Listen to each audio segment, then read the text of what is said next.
Assalamualaikum warahmatullahi wabarakatuh. Halo, perkenalkan nama saya Rahmatrianti dari kelas 10 BDP 2 absen 14. Di sini saya akan menjelaskan materi tentang perencanaan bisnis, yaitu peluang bisnis dengan analisis SWOT. Yang pertama ada pengertian peluang usaha. Peluang usaha adalah kesempatan atau waktu yang tepat yang seharusnya diambil atau dimanfaatkan bagi seseorang wirausahaan mendapat keuntungan. Banyak peluang yang disia-siakan sehingga berlalu begitu saja karena tidak semua orang dapat melihat peluang dan yang melihat pun belum tentu berani memanfaatkan peluang tersebut. Yang kedua ada pengertian analisis SWOT. Analisis SWOT adalah proses identifikasi berbagai faktor secara sistematis guna menentukan rumus yang tepat dan melakukan strategi perusahaan yang terbaik. Analisa ini dilakukan atas dasar logika yang dapat meningkatkan kekuatan dan peluang, tetapi juga dapat meminimalisir kelemahan dan ancaman. Yang ketiga ada metode yang digunakan dalam analisa SWOT. Dalam proses analisa lingkungan bisnis dibutuhkan berbagai metode analisa yang sesuai titik. Salah satunya adalah menggunakan analisa SWOT yang banyak dipakai dalam berbisnis. Nah, selanjutnya ada strength atau disebut sebagai analisis kekuatan.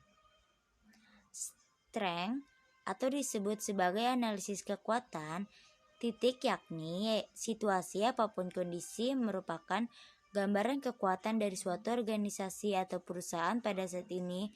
Titik yang harus dilakukan dalam menggunakan analisis ini adalah setiap perusahaan atau organisasi perlu menilai kekuatan dan kelemahan yang dimiliki kemudian dibandingkan dengan para pesaing-pesaingnya. Yang selanjutnya ada weakness atau disebut sebagai analisis kelemahan. Weakness adalah situasi apapun kondisi yang merupakan gambaran kelemahan dari suatu organisasi atau perusahaan pada saat ini. Merupakan cara untuk menganalisis kelemahan yang ada dalam sebuah perusahaan ataupun organisasi, yang mana kelemahan tersebut dapat menjadi kendala yang serius dalam memajukan suatu perusahaan atau organisasi.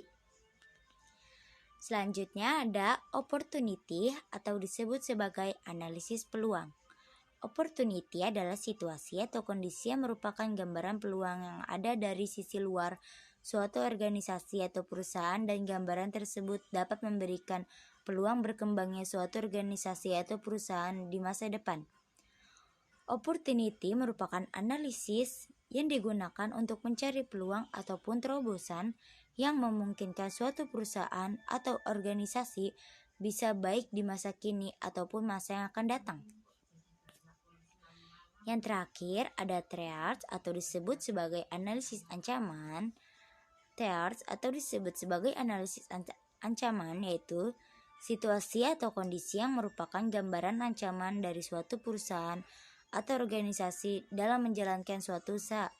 Threats merupakan cara menganalisis tantangan atau ancaman yang harus dihadapi oleh suatu perusahaan ataupun organisasi dalam menghadapi sebagai macam faktor lingkungan yang tidak menguntungkan, yang mana ancaman tersebut dapat menyebabkan kemunduran suatu perusahaan. Nah, yang terakhir ada faktor lingkungan dalam analisis SWOT. Faktor tersebut terbagi menjadi dua, yaitu yang pertama ada faktor internal. Faktor internal, kekuatan atau strength akan menjadi keunggulan kompetitif bagi suatu perusahaan apabila kekuatan tersebut terkait dengan lingkungan sekitarnya, yaitu jika kekuatan itu dibutuhkan atau bisa mempengaruhi lingkungan di sekitarnya. Yang kedua ada faktor eksternal. Faktor eksternal peluang dapat ditemukan dengan membandingkan analisa internal yang dilakukan di suatu perusahaan dengan analisa internal dari kompetitor lainnya. Terima kasih. Apabila ada kata-kata yang salah mohon dimaafkan. Wassalamualaikum warahmatullahi wabarakatuh. Terima kasih.